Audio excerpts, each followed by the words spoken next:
warahmatullahi wabarakatuh. Untuk adik-adik kelas 12 SMA seluruh Sulawesi Selatan, apa kabar? Semoga semuanya selalu dalam keadaan sehat dan bersemangat. Juga untuk Bapak dan Ibu guru pendamping, saya ucapkan terima kasih dan semoga juga dalam keadaan sehat selalu ya.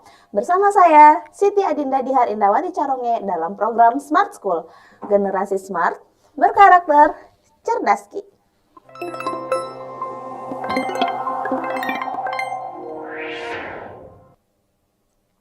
Oke, kembali lagi dalam pelajaran Bahasa Indonesia, lebih tepatnya pengetahuan dan pemahaman umum.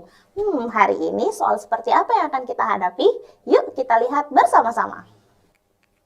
Oke, seperti biasa dalam Bahasa Indonesia kita akan selalu disajikan dengan bacaan. Kali ini bacaannya tentang apa sih yang selalu dilakukan oleh remaja dan aktivitas-aktivitas kesukaan mereka serta peran orang tuanya. Soalnya seperti apa ya?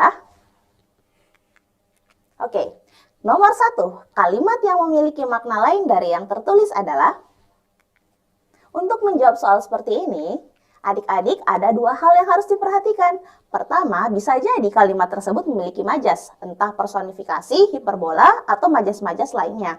Walaupun yang lebih umumnya yang muncul adalah personifikasi kalau dia menyangkut dengan majas. Masih ingat ya, personifikasi itu artinya menyerupakan benda mati seolah-olah dia hidup. Kemudian yang kedua, biasanya itu dia memiliki arti yang lain ketika kita berpikir lebih lanjut. Kalimat-kalimat yang nomor 2 ini biasanya dalam kehidupan sehari-hari kok rasanya tidak ada masalah. Tetapi kalau kita pahami lebih lanjut, rasanya ada yang aneh. Contoh misalnya, sekarang ini kan kita sedang berada di bulan Ramadan dan akan menghadapi Lebaran. Mungkin adik-adik akan mendapat berita dengan judul arus mudik. Pertanyaannya, apakah mudik bisa punya arus? Kan tidak ya, walaupun ini sering kita ucapkan atau kita dengar dalam kehidupan sehari-hari, tetapi ketika kita bermain makna lain atau kalimat yang berarti lain, arus itu kan hanya bisa dimiliki oleh air. Nah, sekarang coba kita lihat seperti apa ya soalnya. Oke, dia minta ada di kalimat 1, 3, 4, 5, dan 7. Oke, coba kita lihat kalimatnya.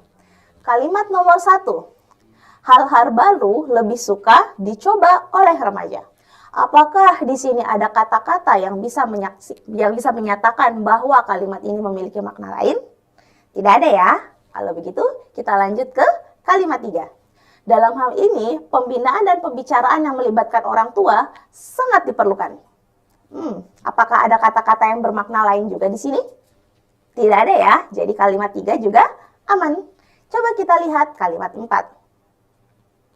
Dalam hubungan dengan anak dan hal pembinaan, apresiasi sering diberikan oleh orang tua dalam bentuk memberikan hadiah jika anak mendapatkan prestasi. Apakah di kalimat ini juga ada kata-kata yang aneh yang bisa membuat kalimat ini menjadi lain? Tidak ada. Jadi kita coba ke kalimat berikutnya. Kita lihat kalimat 5. Diskusi juga sering dilakukan oleh orang tua pada waktu luang saat makan malam atau waktu santai di rumah. Ayo, kira-kira ada nggak di kalimat ini? Oke, kita lanjut dulu. Kalimat ke-7. Hal ini menjadi motivasi untuk anak ketika diberikan diskusi tersebut. Sepertinya kalimat ini juga aman-aman saya ya. Jangan-jangan 5 kalimat ini tidak ada kalimat lainnya. Oke, kita kembali ke kalimat 5. Di sini ada kata-kata makan malam. Ini adalah hal yang sangat umum dalam kehidupan sehari-hari kita. Bahkan sedari kecil kita juga sudah kenal yang namanya makan malam. Tetapi kata makan malam ini juga bisa berarti lain. Saya bisa mengartikannya saya sedang memakan malam hari. Apa bedanya ketika saya bilang makan buah? Nah, kan kalau makan buah artinya saya sedang makan buah, toh. Tapi kalau makan malam bisa jadi saya mengatakan saya sedang makan si malamnya. Berbeda ketika saya katakan makan pada malam hari. Oke, itu dua hal yang berbeda ya. Jadi, jawaban dari nomor 1 adalah kalimat 5 dengan kata-kata rancunya yang memiliki makna lain adalah makan malam. Oke, hati-hati ya di soal-soal seperti ini, biasanya hal yang kita ucapkan sehari-hari, tetapi ketika kita pikirkan lebih lanjut, rasanya ada yang aneh. Oke, kita lanjut ke soal berikutnya. Dalam hal ini, pembinaan dan komunikasi yang melibatkan orang tua sangat diperlukan. Itu ada di kalimat 3. Kira-kira dia punya pola yang sama dengan apa ya kalimatnya? Oke, untuk mengetahui pola kalimat, seperti biasa, adik-adik harus mengetahui yang mana predikatnya. Ya, karena predikat ini paling gampang dicari. Setelah adik-adik mendapatkan predikat, hal yang kedua harus dilakukan adalah sudah pasti mencari subjek. Karena dalam suatu kalimat minimal ada subjek dan predikat. Objek, pelengkap, dan keterangan tidak masalah mau ada atau tidak. Tetapi inti dari sebuah kalimat atau nyawa dari sebuah kalimat adalah subjek dan predikatnya. Tidak ada subjek tapi ada predikat dan lain-lainnya, tetap tidak bisa dikatakan kalimat. Tidak ada predikatnya tapi ada subjeknya, tetap tidak bisa dikatakan kalimat. Oke, mencari subjek pakaikan pola. Apa atau siapa ditambahkan predikat. Nah, kemudian kita juga bisa mencari objek atau mungkin pelengkapnya. Nah, untuk mencari ini tinggal balik saja. Kita bisa mengatakan subjek ditambah, predikat ditambah apa atau siapa. Oke, nah sekarang kita coba polakan kalimatnya. Nah, di dapur, ayah tidak sengaja menumpahkan garam di lantai. Sekarang kalau kita lihat, nah adik-adik tentunya masih ingat ya, ini ada yang namanya kata depan. Nah, kemudian dia diikuti dengan lokasinya. Kita sudah bisa mengatakan kalimat ini adalah keterangan, ya. Nah, apalagi keterangan itu kan dia harus diakhiri dengan tanda koma jika dia berada di awal kalimat. Kemudian kita mau mencari predikatnya dulu. Biasanya predikat itu kan akan berupa kata kerja ya. Kita cari yang mana berupa kata kerja di kalimat alfa ini. Oke, ada kata menumpahkan. Jadi predikatnya tidak sengaja menumpahkan. Nah, kita sudah dapat nih predikatnya. Kemudian subjeknya. Siapa yang tidak sengaja menumpahkan? Jawabannya ada tidak? Jawabannya ada ya. Yang tidak sengaja menumpahkan adalah ayah. Jadi ayah akan bertindak sebagai subjek. Oke. Kemudian masih ada sisa nih di belakangnya. Kira-kira dia polanya apa ya? Tidak sengaja menumpahkan apa? Ada jawabannya kan? Jawabannya adalah garam. Jadi garam ini bertindak sebagai objek. Kalau di lantai, saya yakinlah adik-adik sudah tahu ini berfungsi sebagai keterangan juga ya. Lebih tepatnya keterangan tempat. Oke, sekarang kita lihat yang bravo. Selama membuat kue, kemudian lagi ada tanda koma. Nah, kita bisa mengatakan ini adalah keterangan ya. Keterangan itu sangat wajib diakhiri dengan tanda koma. Nah, selama membuat kue, ini menanyakan tentang masa, artinya dia adalah keterangan waktu. Nah, sekarang kita lihat lagi di belakang tanda komanya. Kira-kira yang mana yang bisa menjadi predikat? Ada kata terkena. Nah, terkena ini bisa menjadi predikat. Sekarang kita mau cari subjeknya. Apa yang terkena? Celemek ibu yang berwarna biru. Artinya ini bertindak sebagai subjek. Dan ingat kembali di sini ada kata yang. Artinya di sini subjek perluasan. Nah, masih ada nih sisanya.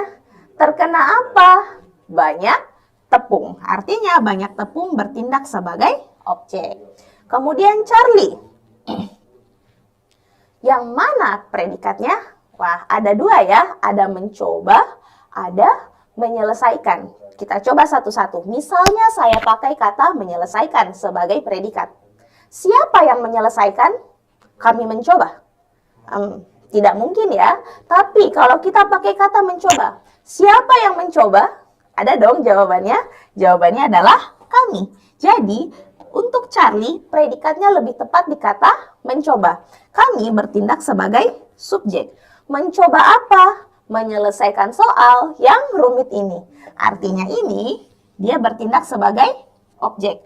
Dan ingat, Di sini juga ada kata yang, artinya di sini bertindak sebagai perluasan. Oke, sekarang delta. Adik lebih menyukai bunga mawar. Oke. Yang mana kira-kira bisa menjadi predikat? Lebih menyukai. Nah, kita sudah dapat predikatnya ya. Siapa yang lebih menyukai? Adik. Nah, lebih menyukai apa? Bunga mawar. Oke, di sini polanya hanya subjek, predikat, dan objek. Kemudian terakhir yang error. Kakak sangat senang ketika ibu mengikat rambutnya dengan pita baru. Yang mana bisa menjadi predikat? Sangat senang. Oke. Siapa yang sangat senang? Kakak. Sangat senang apa? Tidak ada ya, karena di sini sudah ada kata ketika.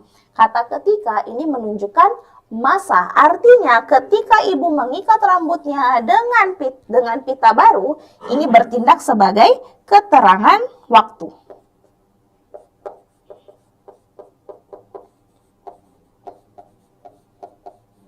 Jadi dia polanya hanya SPK. Sekarang kita lihat soalnya. Dalam hal ini, pembinaan dan komunikasi yang melibatkan orang tua sangat diperlukan. Oke, coba kita lihat. Nah, di depan ada kata dalam hal ini.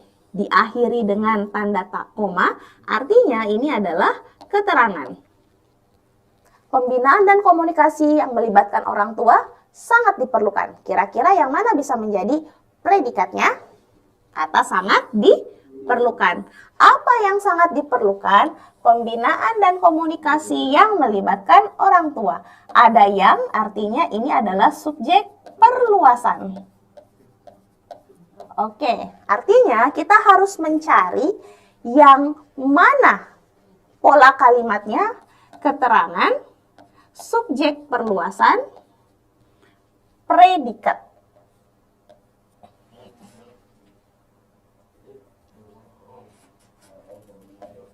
Oke. Nah, kalau kita lihat ya, di sini dia hanya keterangan subjek dan predikat. Kalau kita lihat dari pilihan jawabannya, alfa itu kan keterangan subjek, predikat, objek, keterangan. Sudah pasti salah. Bravo, keterangan subjek, predikat, dan objek. Salah juga dong. Kemudian, Charlie, subjek, predikat, objek. Tidak ada juga. Kemudian delta, subjek, predikat, objek. Tidak ada juga. Dan error, subjek, predikat, keterangan. Wah, ini ada juga, tetapi dia terbalik. Tetap tidak bisa menjadi jawabannya. Jadi kalimat ini soalnya tidak ada jawabannya. Oke, kita lanjut ke soal berikutnya. Oke, hal-hal baru lebih suka dicoba oleh remaja. Pada kalimat 1 kira-kira bisa diubah menjadi apa ya? Coba kita lihat. Remaja lebih suka mencoba hal-hal yang baru. Agak mirip ya. Kita simpan dulu. Kalimat 2. Remaja lebih suka mencoba hal-hal baru. Wah, ada kemiripan nih antara alfa sama bravo. Kalau gitu kita simpan dulu. Charlie, saat ini remaja lebih suka mencoba hal-hal baru. Oke, Charlie ini sudah bisa kita katakan salah. Kenapa kok tiba-tiba salah? Di dalam Charlie ada kata saat ini. Artinya dia menunjukkan ada keterangan waktu atau menunjukkan ada masa. Sementara di soalnya di sini tidak menunjukkan waktu ataupun ada keterangan sama sekali. Artinya Charlie itu salah. Delta. Para remaja di era saat ini sangat menyukai hal-hal baru. Masih mirip, tetapi di sini juga ada kata di era saat ini. Di era saat ini berarti kan dia menunjukkan waktu. Sementara di teksnya dia kan tidak menunjukkan ada waktu sama sekali. Artinya delta juga tidak tepat. Remaja menyukai hal-hal yang baru. Agak mirip ya, tetapi arti dari error ini dia kan berbeda dengan soalnya. Di soalnya itu, remaja itu menyukai lebih suka mencoba hal-hal yang baru. Yang mereka sukai adalah mencoba hal barunya. Sementara yang error, remaja itu menyukai hal barunya, bukan mencobanya. Jadi otomatis error juga tidak bisa menjadi Di jawabannya. Sekarang kalau kita lihat pilihannya berarti tinggal alfa sama bravo. Kalau kita lihat di soalnya, hal-hal baru lebih suka dicoba oleh remaja. Kemudian alfa dan bravo di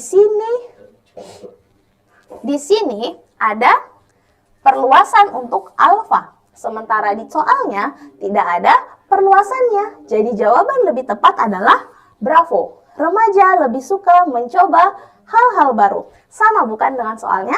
Hal-hal baru lebih suka dicoba oleh remaja.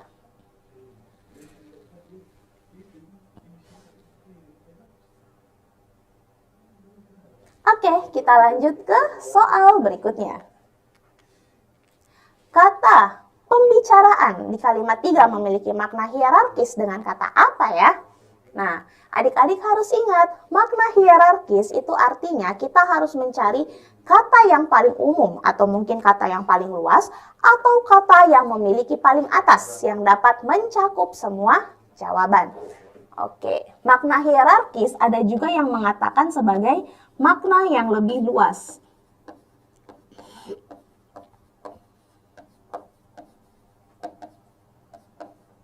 Atau ada juga yang mengatakan makna bertingkat.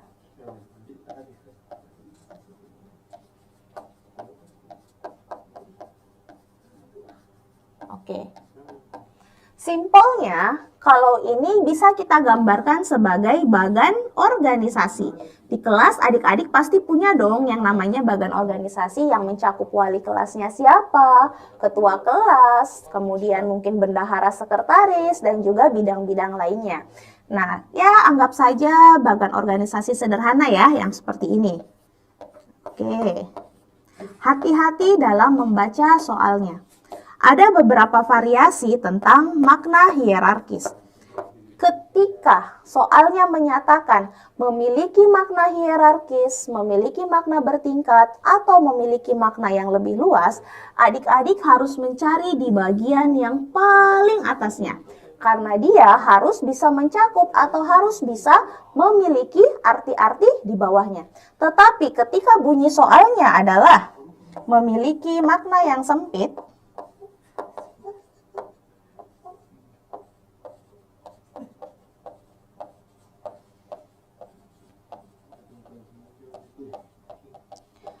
maka adik-adik harus mencari bagian yang paling bawahnya. Oke, walaupun sebenarnya yang lebih umum kita dengar adalah yang di atas ini. Nah, kalau gitu coba kita lihat kira-kira bagaimana ya hubungan-hubungannya. Oke, di sini di soalnya ada kata pembicaraan.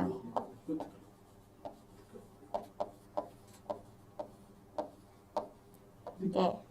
Kemudian kalau kita lihat di dalam soal jawabannya ada kata percakapan dan perbincangan.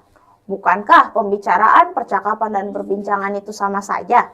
Artinya mereka itu harus berada di dalam garis yang sama. Berarti di sini ada percakapan dan juga ada perbincangan. Nah, kalau kita sudah melihat ada 3 atau mungkin beberapa kata yang memiliki tingkatan yang sama atau dia berada dalam jalur yang sama, artinya percakapan dan perbincangan ini tidak boleh dipilih karena dia masih setingkat atau berada di tingkatan yang sama dengan kata pembicaraan. Nah, sekarang kalau kita lihat ada kata tatap muka. Bukankah pembicaraan, percakapan, dan perbincangan ini bisa dilakukan secara tatap muka? Nah, artinya ini juga masih tidak boleh dipilih tatap mukanya. Karena tatap muka itu masih ada di tingkatan paling bawah, bukan di tingkatan paling atasnya. Kemudian antara tatap muka ketika kita melakukan pembicaraan, percakapan, ataupun perbincangan, bukankah kita butuh yang namanya topik? Tidak mungkin dong kita berbicara tidak ada topiknya walaupun hanya sekedar basa-basi. Jadi otomatis delta juga tidak bisa. Berarti jawabannya adalah Charlie, komunikasi. Bukankah bentuk dari komunikasi itu berupa percakapan, pembicaraan, ataupun perbincangan. Komunikasi juga bisa dilakukan dengan tatap muka, bahkan bisa juga dengan tidak tatap muka. Dan di dalam komunikasi pasti ada topiknya. Oke, jadi jawaban nomor soal ini adalah Charlie.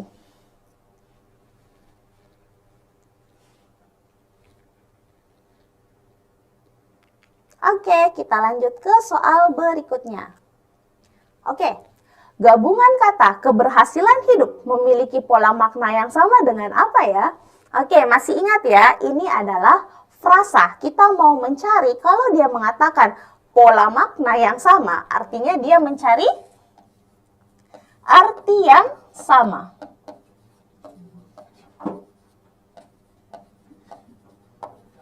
Oke, sekarang kalau kita lihat soalnya, keberhasilan hidup. Di sini saya bisa menyatakan keberhasilan dalam hidup untuk artinya.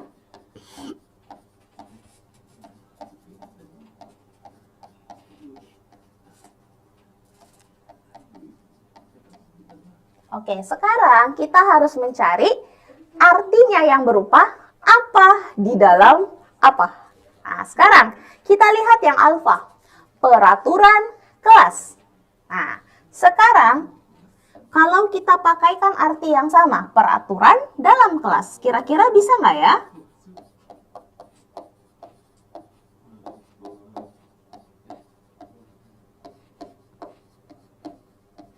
Oke, sepertinya bisa ya, tapi kita simpan dulu, siapa tahu ada jawaban lebih tepat.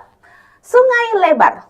Kalau saya katakan sungai dalam lebar, kan tidak mungkin. Artinya, di sini saya bisa nyatakan sungai yang lebar.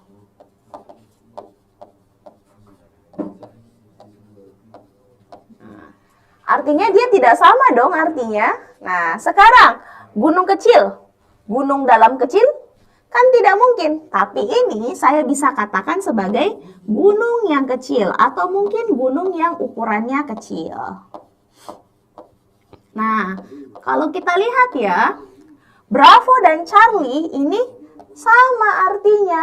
Oke, nah sekarang kalau kita lihat lagi, Delta, kucing kecil. Kucing dalam kecil, oh maaf, ini gunung tinggi ya.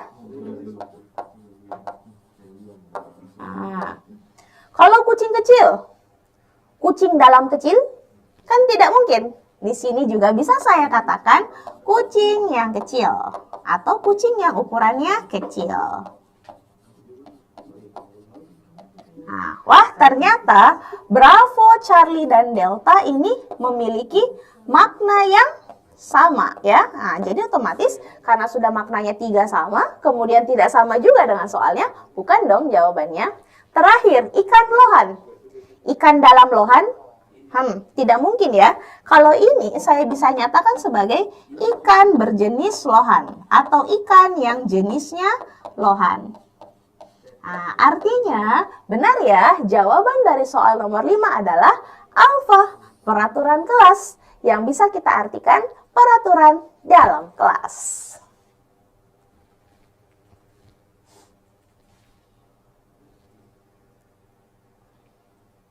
Oke, kita lanjut ke soal berikutnya. Wah, kita disajikan tentang teks baru. Sepertinya ini tentang petani ya dan kegiatannya. Kira-kira soalnya apa ya? Kata pekerjaan, kalimat 3. Kira-kira dekat maknanya dengan apa ya? Coba kita lihat kalimat 3-nya. Oke, di samping itu, posisi kerja yang tidak ergonomis ketika duduk, berdiri, membungkuk, mengangkat beban, dan pekerjaan fisik lainnya dapat titik-titik kelelahan kerja. Oke, berarti dia ada kata di sini ya, pekerjaan fisik.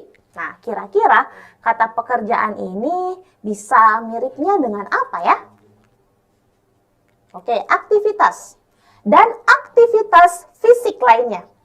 Sepertinya bisa ya. Kalau gitu kita coba simpan dulu. Kekuatan fisik. Posisi kerja yang tidak ergonomis ketika duduk, berdiri, membungkuk, mengangkat beban, dan kekuatan fisik lainnya.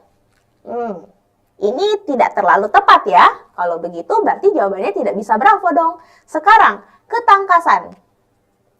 Posisi kerja yang tidak ergonomis ketika duduk, berdiri, membungkuk, mengangkat beban, dan ketangkasan fisik lainnya. Tidak tepat juga ya.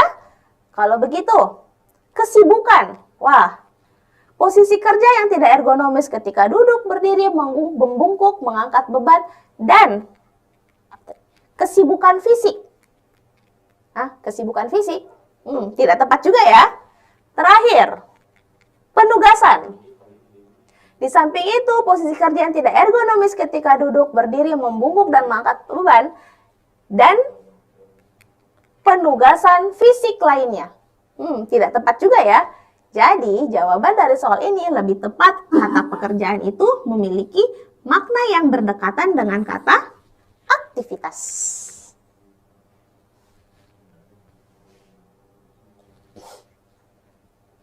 Oke, kita lanjut ke soal berikutnya.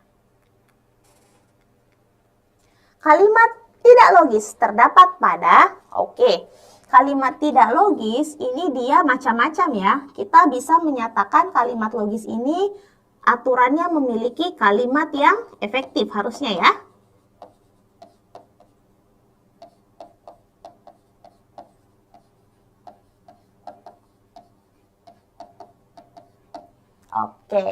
Di sini dia meminta ada di kalimat 2, 4, 5, 6, dan bisa jadi tidak ada nih kalimat yang tidak logisnya. Sebelumnya adik-adik harus ingat, ketika kita mencari kalimat efektif, itu yang paling pertama kita cari apakah kalimat tersebut memiliki subjek dan predikat. Paling pertama ya, jangan dicari dari yang nomor lain dulu. Kenapa? Inti dari sebuah kalimat itu harus memiliki subjek dan predikat. Kemudian yang kedua, dia itu harus sesuai dengan EYD yang berlaku. Kalau sekarang itu EYD 5 ya. Nah, biasanya yang bermasalah di dalam kalimat efektif itu, dia berupa tanda bacanya. Paling sering sih tanda koma ya. Tanda koma, kemudian entah penggunaan huruf kapitalnya yang salah, entah juga bisa jadi huruf miringnya yang salah. Atau harusnya dia ditulis bersambung, tetapi malah dipisah.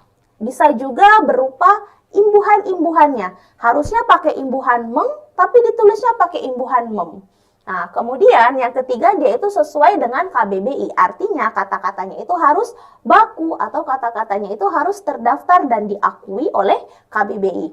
Kemudian yang keempat, ketika dia berada di dalam suatu paragraf, maka kalimatnya itu harus saling berhubungan. Bisa jadi kalimat yang nomor 4 ini dia punya subjek predikat, EYD-nya benar, KBBI-nya sesuai, tetapi ketika kita masukkan ke dalam teksnya, kok dia tidak nyambung, artinya kan dia tidak berhubungan, maka dia tetap dinyatakan tidak efektif. Lalu kemudian yang kelima, tidak boros. Biasanya sih kalau tidak boros, ini akan lebih mengarah ke penulisannya. Penulisannya padat, tidak bertele-tele ya. Nah, kemudian tidak pleonasme. Biasanya atau gampangnya pleonasme itu begini, kita sudah tahu artinya apa, tetapi untuk apa kita ucapkan lagi? Misal saya katakan, naik ke atas. Naik kan memang ke atas.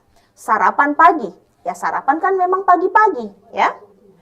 Kemudian nomor 7, tidak bermakna ganda atau tidak punya arti yang lebih dari satu. Kemudian diksinya tepat.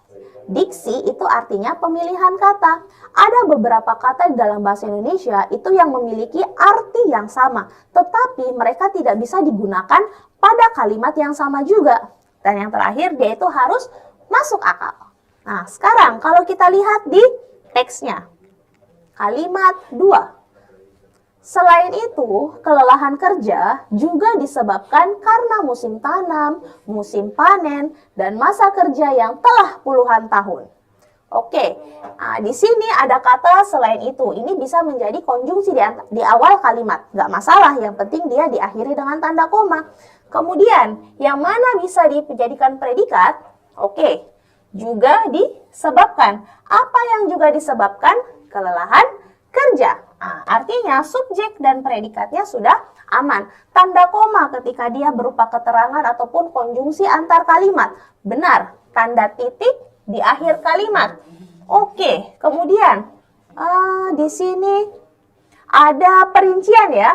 Musim tanam, musim panen. Nah, ini wajib pakai tanda koma juga ketika dia perinciannya lebih dari 3. Nah, ini kan 3 ya. Musim tanam itu yang pertama, musim panen itu yang kedua, masa kerja yang telah puluhan tahun ini menjadi rincian yang ketiga. Oke, jadi kalimat nomor 2 ini aman, tidak ada masalah. Coba kita lihat di kalimat 4. Kelelahan fisik pada petani terjadi karena kegiatan seperti menyangkul, menanam, mengairi sawah, dan memanen hasil. Oke, terjadi bisa menjadi predikatnya. Apa yang terjadi? Kelelahan fisik pada petani. Oke, nah karena ada kata pada atau ada preposisi di sini, artinya dia subjeknya berupa perluasan. Oke, di sini ada tanda koma. 1, 2, 3. Nah, berarti dia perincian. Tanda titik di akhir kalimat. Kemudian kapital di awal kalimat. Kalau kita lihat-lihat, sepertinya kalimatnya ini benar. Tapi kalau adik-adik perhatikan, di sini ada kata menyangkul. Nah, menyangkul ini kan berasal dari kata dasar cangkul.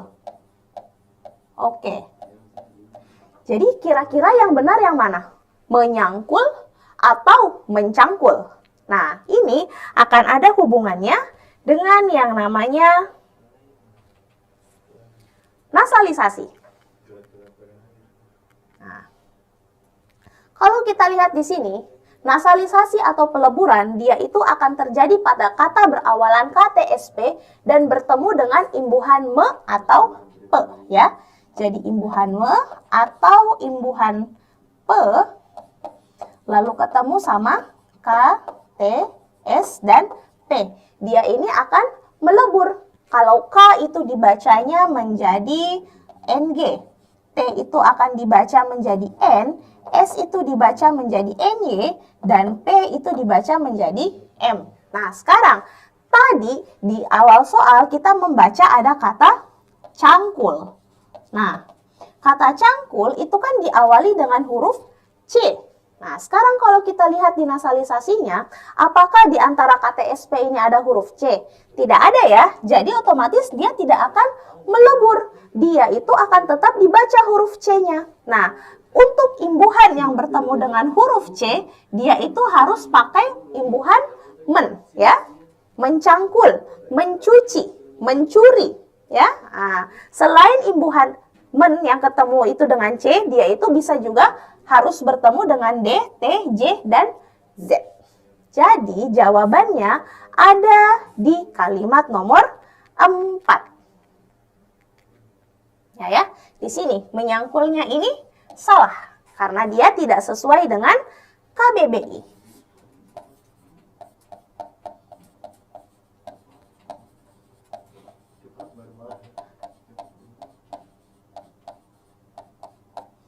Oke, sekarang kita lanjut ke soal berikutnya.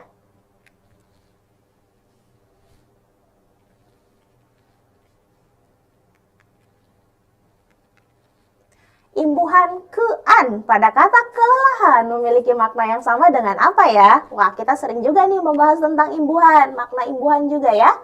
Oke, kembali diingatkan, ini adalah makna dari imbuhan ke-an. Namun, adik-adik harus ingat, bisa jadi kata-katanya itu dia akan berubah artinya bergantung pada kalimatnya. Nah, imbuhan ke-an itu yang pertama ada kata terlalu. Bisa jadi saya katakan kecapean atau mungkin saya katakan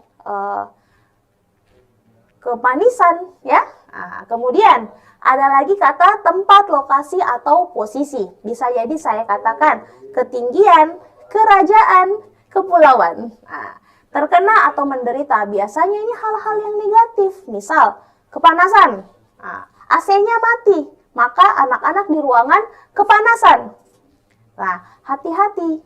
Kalau kalimatnya berbeda, misalnya saya mengatakan seperti ini.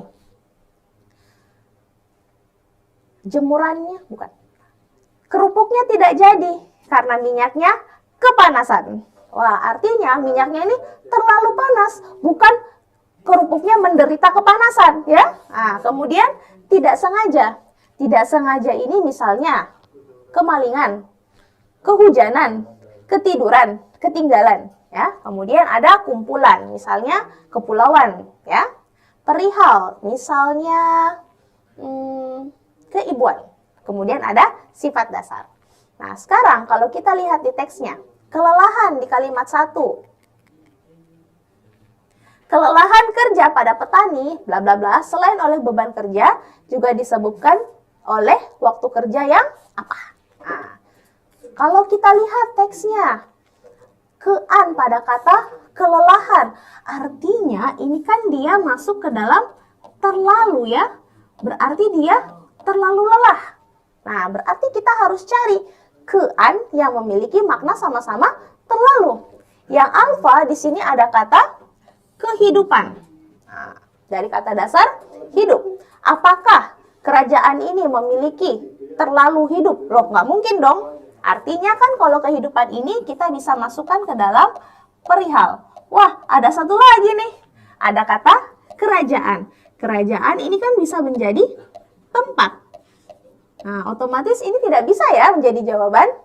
Kemudian, yang bravo, di sini ada kata kekecilan.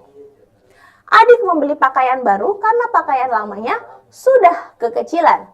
Wah, berarti ini kan dia artinya terlalu.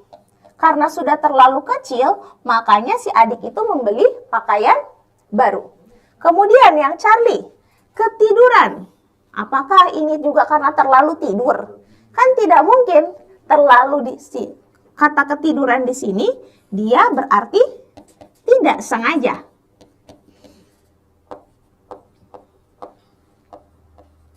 Kemudian, delta, kesenian, berasal dari kata dasar seni.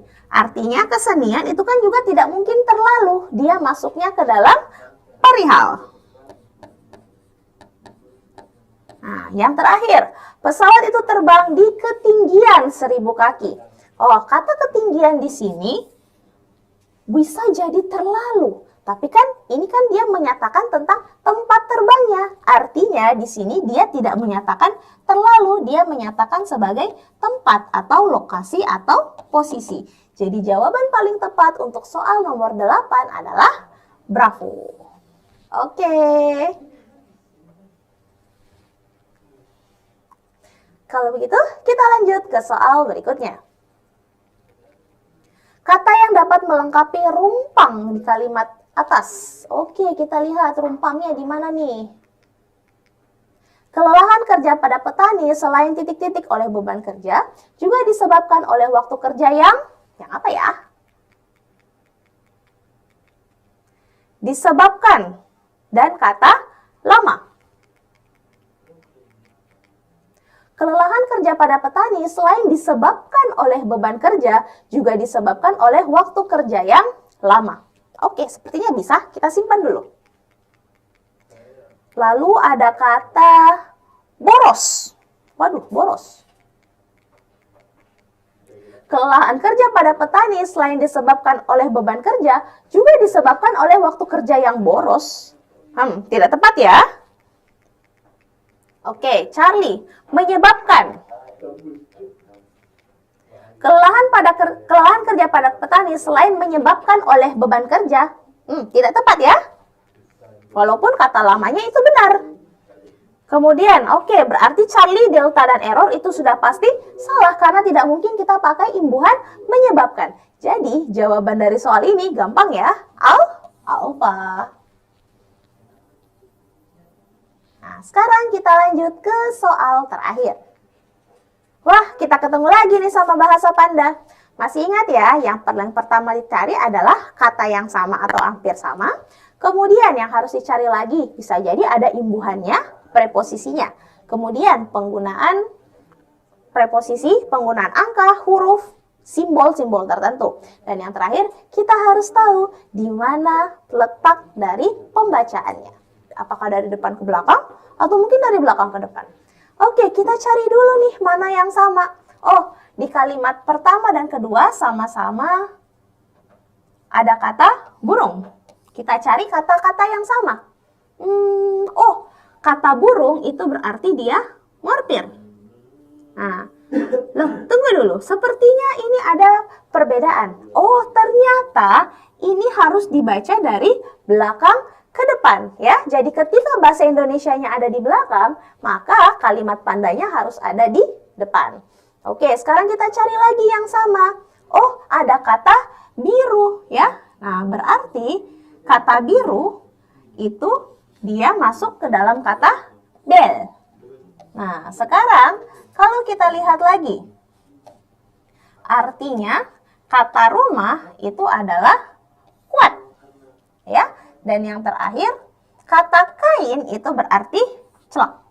Nah, sekarang kita mau cari pagar rumah. Tiba-tiba ditanyanya pagar ya. Nah, sekarang kita sudah lihat nih ada kata rumah. Rumah itu kan tadi ada kata kuat. Karena dia dibacanya dari belakang, berarti kata kuat harus ada di bagian paling depan. Nah, satu-satunya kata kuat yang ada di bagian depan hanyalah Charlie. Oke, jadi jawabannya adalah Charlie. Oke adik-adik, sepertinya nomor 10 akan menjadi soal kita yang terakhir hari ini. Semoga bermanfaat ya, dan jangan lupa selalu diulang-ulangi di rumah. Assalamualaikum warahmatullahi wabarakatuh dan sampai jumpa lagi.